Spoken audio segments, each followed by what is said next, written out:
चट देनी मार देली खींच के तमाचा ही हंस देले। चट देनी मार देली खींच के तमाचा ही हंस देले।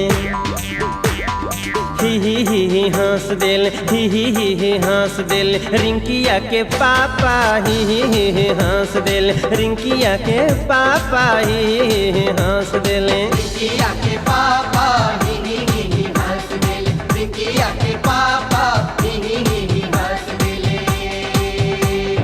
चट देनी मार देली खींच के तमाचा ही हंस देले। चट देनी मार देली खींच के तमाचा ही हंस देले। ही हंस देल रिंकिया के पापा ही हंस देल। बिकिया के पापा ही हंस देले। रिंकिया के पापा ही हंस देले। रिंकिया के पापा ही हंस देले।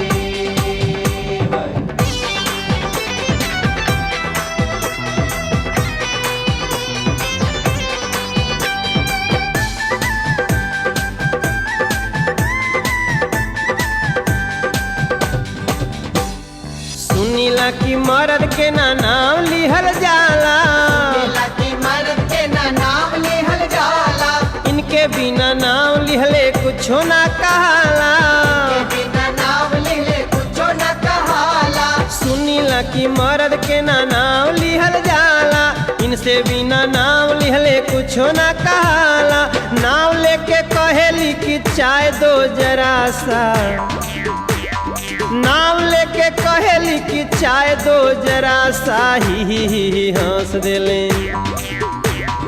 ही हंस देले ही हंस देल रिंकिया के पापा ही हंस देल। बिकिया के पापा ही हंस देले। रिंकिया के पापा ही हंस देले। रिंकिया के पापा ही हंस देले।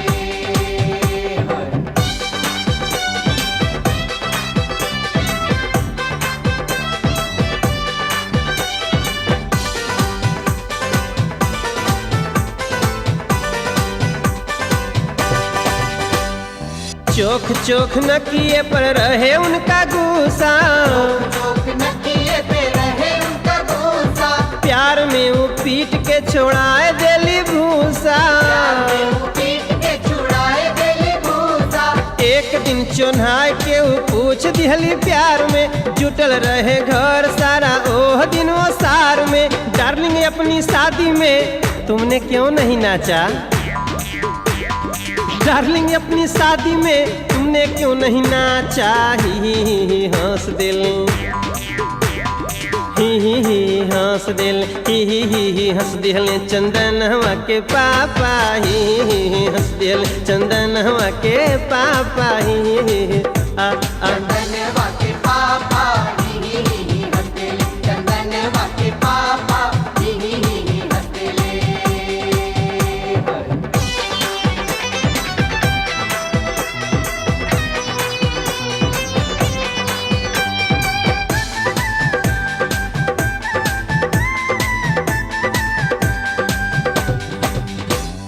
बिहने आदेश सुनावे मन माना। ऑफिस से जब आना हरी सब्जी लेते आना।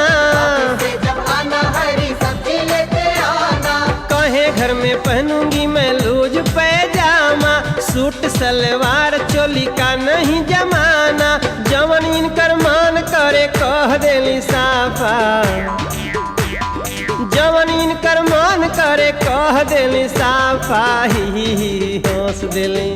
का करी ही हंस देल ही हंस देल ज्योतिया के पापा ही हंस देल। ज्योतिया के पापा ही हंस देले। चंदनवा के पापा ही हंस देले। चंदनवा के पापा ही हंस देले। चट देनी मार देली खींच के तमाचा ही हंस दिहले। चट देनी मार देली देली खींच के तमाचा ही हंस देली ही हंस दिल ही हंस दिल रिंकिया के पापा ही हंस दिल बिकिया के पापा ही हंस दिल रिंकिया के